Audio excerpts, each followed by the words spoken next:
झारखंड की धरती पर कदम रखते ही जब एक युवा आदिवासी नेता का स्वागत पारंपरिक रीति रिवाजों से हुआ तो ये सिर्फ एक आगंतुक के लिए सम्मान नहीं था, ये संकेत था कि एक संभावित नए राजनीतिक अध्याय का। हम बात कर रहे हैं राजकुमार रोत की, भारत आदिवासी पार्टी की लोकसभा सांसद जो राजस्थान के डूंगरपुर बांसवाड़ा क्षेत्र का प्रतिनिधित्व करते हैं। लेकिन अब उनके कदम झारखंड की ओर बढ़े हैं। सवाल यह कि क्या वे झारखंड में अपना राजनीतिक विस्तार करने की कोशिश में हैं?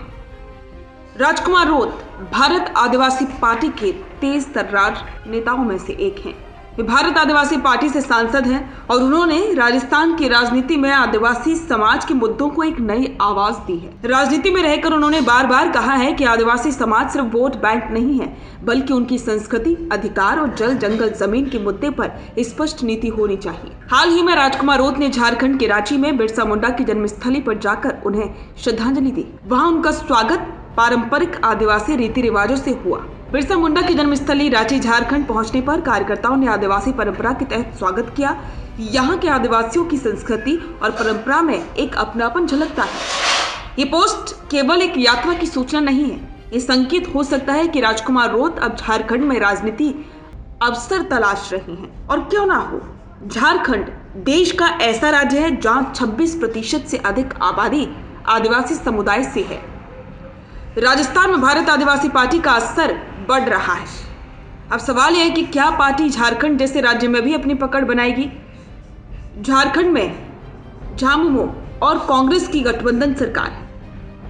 आदिवासी वोट बैंक पर कई दलों की नजर है, लेकिन आदिवासी मुद्दों की आवाज अक्सर हाशिए पर रह जाती है।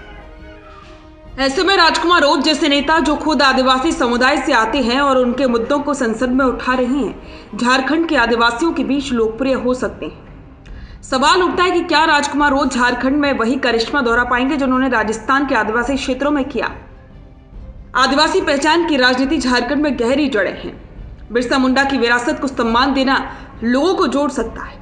बाहर से आने वाले नेता के प्रति थोड़ा संशय भी हो सकता है।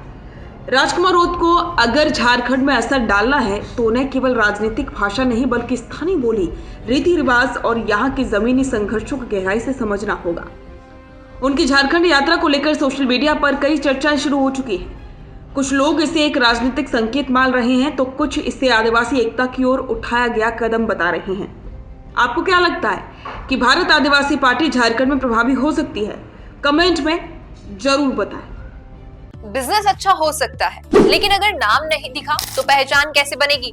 अब टेंशन छोड़िए, द फैक्ट इंडिया आपके बिजनेस को देगा वो पहचान जो पूरे राजस्थान में हर किसी तक पहुंचे। न्यूज चैनल पर विज्ञापन, पॉडकास्ट और प्रमोशन के जरिए आप सीधे 5 लाख सब्सक्राइबर और 10 करोड़ से ज्यादा व्यूज तक अपनी पहुंच बना सकते हैं। तो देर किस बात की, आज ही द फैक्ट इंडिया से जुड़िए और अपने बिजनेस को बनाइए हर घर का नाम।